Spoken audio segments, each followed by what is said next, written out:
इयत्ता 12वी विषय मानसशास्त्र प्रकरण क्रमांक 8 सकारात्मक मानसशास्त्र स्वाध्याय. प्रश्न पहिला, कंसातील योग्य पर्याय निवडून विधाने पूर्ण करा. 1. सकारात्मक मानसशास्त्राचे जनक असे डॅश यांना म्हटले जाते. पर्याय कार्वर मार्स्टन सेलिग्मन. उत्तर सेलिग्मन. सकारात्मक मानसशास्त्राचे जनक असे सेलिग्मन यांना म्हटले जाते. 2. बार्बरा फ्रेडरिक्सन यांनी ब्रॉडन आणि डॅश सिद्धांत मांडला. पर्याय बिल्ड भावना शिकणे. उत्तर बिल्ड.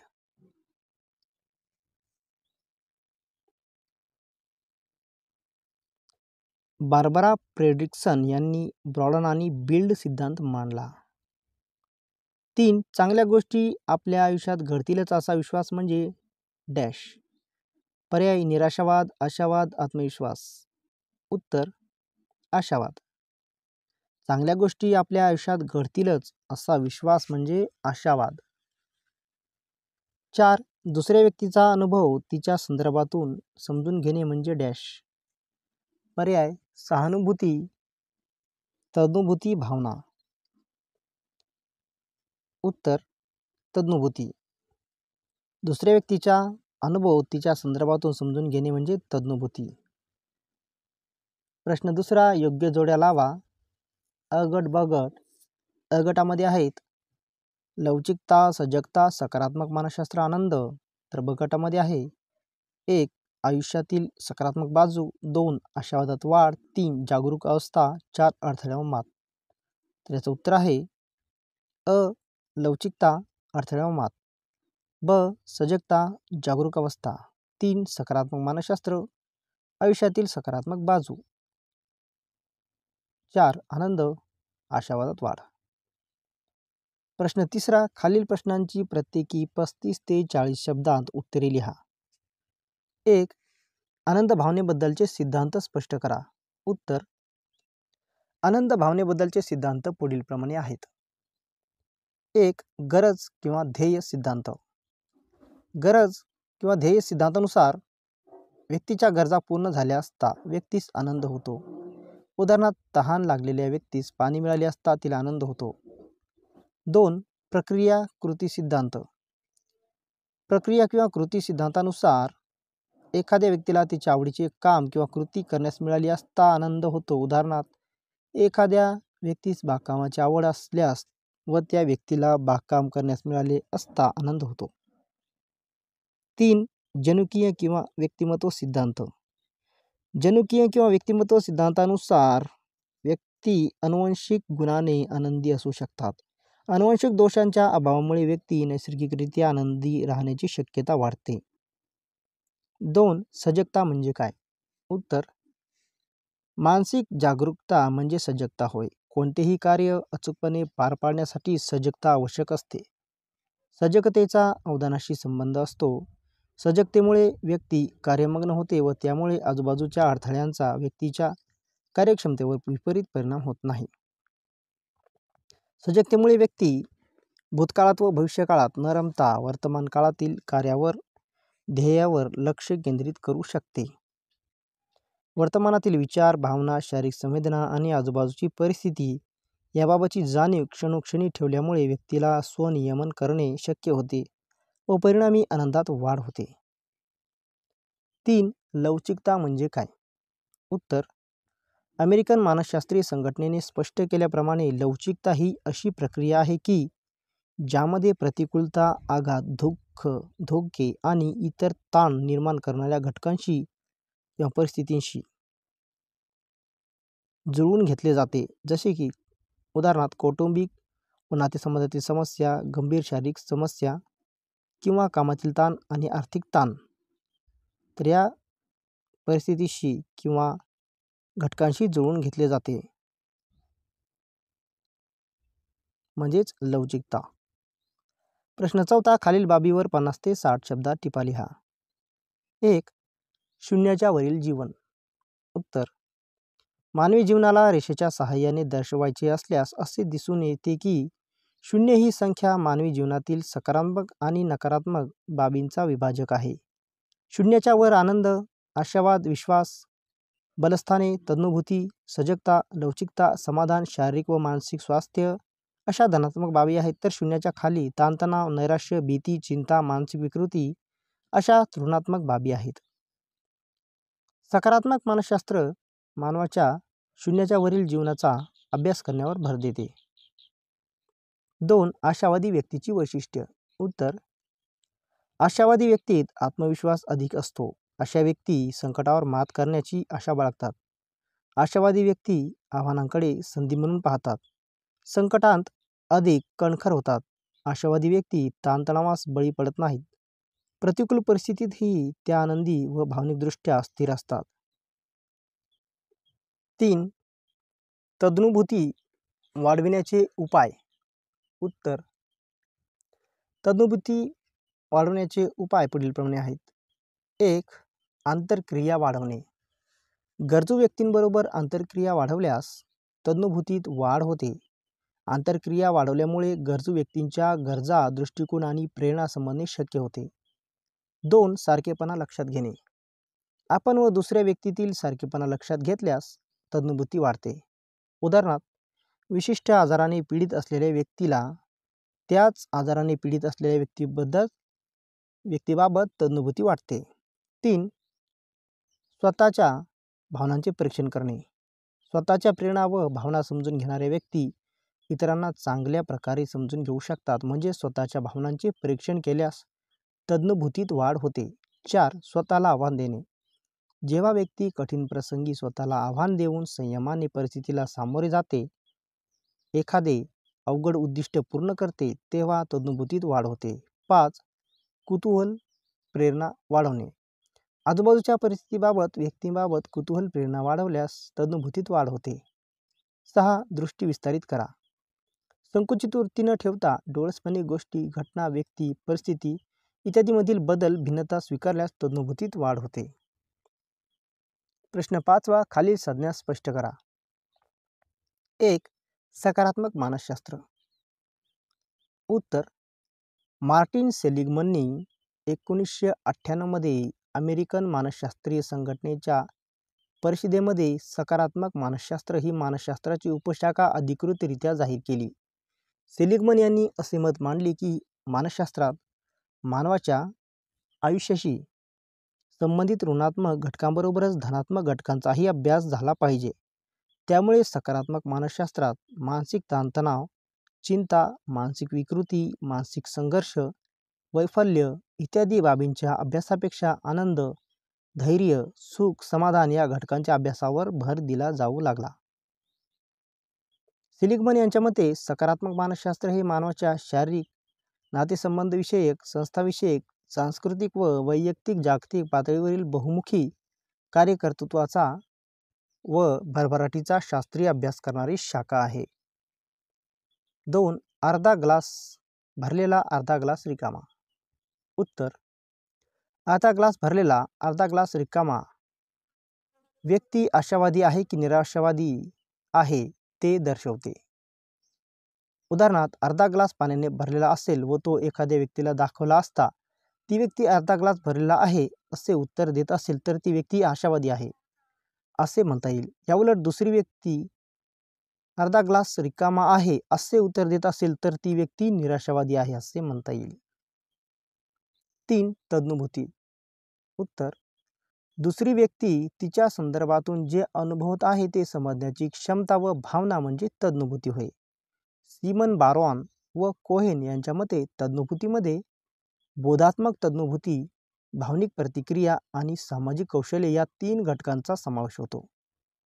तज्ज्ञभूतीमुळे सामाजिक आंतरक्रियात विश्वास व सुरक्षिततेची भावना निर्माण होते. नातेसंबंध दृढ होतात. सर्जनशील विचारांना चालना मिळते. आंतरक्रिया वाढवून, सारखेपणाचा शोध घेऊन, स्वतःच्या भावनांचे परीक्षण करून, स्वतःला आव्हान देऊन, कुतूहल प्रेरणा वाढवून, दृष्टी विस्तारित करून तज्ज्ञभूती वाढवता येते. 4. सजगता. उत्तर: मानसिक जागरूकता म्हणजे सजगता होय. कोणतेही कार्य अचूकपणे पार पाडण्यासाठी सजगता आवश्यक असते. सजगतेचा अवधानाशी संबंध असतो. सजगतेमुळे व्यक्ती कार्यमग्न होते. व त्यामुळे आजूबाजूच्या अडथळ्यांचा व्यक्तीच्या कार्यक्षमतेवर विपरीत परिणाम होत नाही. सजगतेमुळे व्यक्ती भूतकाळात व भविष्यकाळात न रमता वर्तमान काळातील कार्यावर, ध्येयावर लक्ष केंद्रित करू शकते. वर्तमानातील विचार, भावना, शारीरिक संवेदना आणि आजूबाजूची परिस्थिती याबाबतची जाणीव क्षणोक्षणी ठेवल्यामुळे व्यक्तीला स्वनियमन करणे शक्य होते व परिणामी आनंदात वाढ होते. 5. सामाजिक लवचिकता. उत्तर: प्रतिकूल परिस्थितीला तोंड देण्याची व त्यातून बाहेर पडण्याची समूहाची क्षमता म्हणजे सामाजिक लवचिकता. उदाहरणार्थ, नैसर्गिक आपत्ती, हिंसाचार, आर्थिक काठिण्य व इतर सामाजिक आव्हाने यातून बाहेर पडण्याची समाजाची क्षमता. ज्या प्रदेशातील किंवा देशातील लोकांत सामाजिक लवचिकता अधिक असते असे देश जलद गतीने सर्वांगीण विकास साधतात. प्रश्न 6. खालील प्रश्नांचे 150 ते 200 शब्दात उत्तरे द्या. 1. लवचिकता वृद्धिंगत कशा प्रकारे करता येते? उत्तर: लवचिकता पुढील घटकांचा वापर करून वृद्धिंगत करता येते. 1. सक्षमता. सक्षमता म्हणजे कठीण परिस्थिती योग्य पद्धतीने हाताळण्याची क्षमता होय. प्रत्यक्ष अनुभवातून सक्षमता संपादित करता येते. सक्षमतेत वाढ केल्यास लवचिकता वृद्धिंगत करता येते. 2. आत्मविश्वास. आत्मविश्वास म्हणजे स्वतःच्या क्षमतांवर असणारा विश्वास होय. प्रत्यक्ष परिस्थिती हाताळून आत्मविश्वास मिळवता येतो. आत्मविश्वासात वाढ केल्यास लवचिकता वृद्धिंगत करता येते. 3. बांधिलकी. समाजाबद्दलची जबाबदारीची भावना म्हणजे बांधिलकी होय. बांधिलकीतून सुरक्षिततेची भावना निर्माण होते व त्यामुळेच लवचिकता वृद्धिंगत करता येते. 4. नैतिकता. नैतिकता म्हणजे योग्य आणि अयोग्य याची जाणीव होय.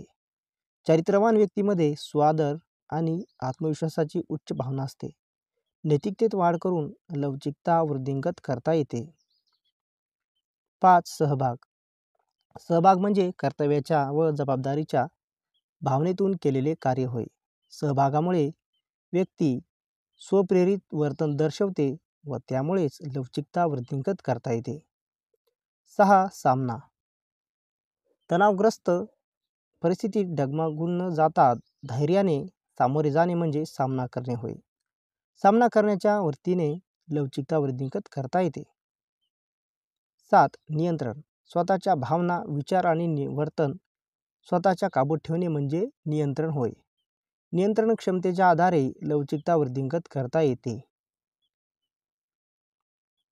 2. तुमच्या आयुष्यातील आत्तापर्यंतचे कठीण प्रसंग डोळ्यासमोर आणा व तुम्ही त्या कठीण प्रसंगांना कसे तोंड दिले हे आठवून पहा.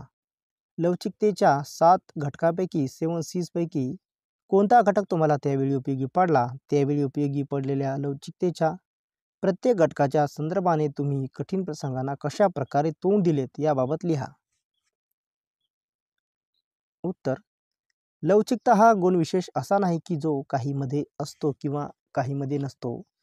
ॲन मास्टन यास सामान्य स्वरूपाची जादू असे म्हणतात, कारण तो सर्वसाधारणपणे सर्वांमध्ये आढळून येणारा गुणधर्म आहे. लवचिकतेमध्ये शिकता येतील अशा प्रकारे पुढील वर्तन प्रकार व विचारपद्धती असतात. लवचिकता आपल्या कमतरतांमधून बाहेर पडण्यास व जीवनात पुढे चालू ठेवण्यास मदत करते. जे लोक लवचिकता कमी प्रमाणात दाखवतात ते आव्हाने व भावनिक ताणांचे अनुभव यांच्या प्रभावाखाली येतात असे आढळते. 1. सक्षमता. सक्षमता म्हणजे कठीण परिस्थिती योग्य पद्धतीने हाताळण्याची क्षमता जी प्रत्यक्ष अनुभवातून संपादित करता येते. 2. आत्मविश्वास. आत्मविश्वास म्हणजे स्वतःच्या क्षमतांवर असणारा विश्वास. आत्मविश्वास प्रत्यक्ष परिस्थिती हाताळून मिळवता येतो. 3. बांधिलकी. व्यक्तीच्या आयुष्यात कुटुंब हे केंद्रस्थानी असते. सभोवतालच्या व्यक्ती, शाळा, समाज यांच्याशी असलेल्या बांधिलकीतून सुरक्षिततेची भावना निर्माण होते. 4. नैतिकता. नैतिकता म्हणजे योग्य आणि अयोग्य याची जाणीव आणि एकात्मतेशी बांधिलकी होय. चारित्र्यवान व्यक्तीमध्ये स्वादर आणि आत्मविश्वासाची उच्च भावना असते. 5. सहभाग. हेतुपूर्वक वैयक्तिक सभागृहाची जाणीव असणारी व्यक्ती स्वप्रेरित होऊन ती मानसिकदृष्ट्या सक्षम होते. 6. सामना. जी व्यक्ती तणावाला परिणामकारकरित्या तोंड देण्यास शिकते ती व्यक्ती आयुष्यातील आव्हानांचा सामना करण्यास तयार असते. 7. नियंत्रण. ज्या व्यक्तीचे स्वतःच्या निर्णयावर आणि वर्तनाच्या परिणामांवर नियंत्रण असते तिला स्वतःमध्ये उसळी मारून पूर्वस्थितीला येण्याची क्षमता आहे याची जाणीव असते. प्रश्न 7वा. खालील प्रसंगामध्ये वर्तनाच्या कोणत्या सकारात्मक गोष्टी दिसून येतात ते एका शब्दात सांगा. 1. महेश अभ्यास करताना इतका एकाग्रतेने करतो की तो आजूबाजूच्या गोष्टीमुळे थोडाही विचलित होत नाही. सजगता. 2. अपघातात हात गेल्यावर सुजाता पायाने लिहायला शिकली. शारीरिक लवचिकता. 3. आपल्या मुलीचे कर्करोगाने निधन झाल्यानंतर वसंताने कर्करोगींसाठी पुनर्वसन केंद्र सुरू केले. तज्ञभूती. प्रश्न 8वा. व्यक्ती अभ्यास. पॅरेग्राफ दिले आहे. अनुराग हा अमेरिकेतील एका अग्रगण्य कंपनीत सॉफ्टवेअर इंजिनियर म्हणून सुमारे 5 वर्षे कार्यरत होता. लग्न करून कुटुंबासोबत अमेरिकेतच जीवन व्यतीत करण्याचा त्याचा विचार होता. दुर्दैवाने अमेरिकेतील आर्थिक समस्यामुळे अनुरागची नोकरी गेली आणि त्याला भारतात परत यावे लागले. आतापर्यंत कष्टाने प्राप्त केलेल्या सर्व गोष्टी हातातून निसटून गेल्याचे लक्षात आल्यामुळे अनुरागला खूप खंत वाटली. त्यामुळे त्याला अपयशी झाल्याचे वाटले. तर यावर आधारित प्रश्न आहेत. 1. अनुराग स्वतःच्या समस्येतून बाहेर पडण्यासाठी 7 C'चा कसा वापर करू शकेल असे तुम्हाला वाटते? उत्तर. अनुराग स्वतःच्या समस्येतून बाहेर पडण्यासाठी 7 C'चा वापर पुढील प्रमाणे करू शकेल असे वाटते. 1. सक्षमता.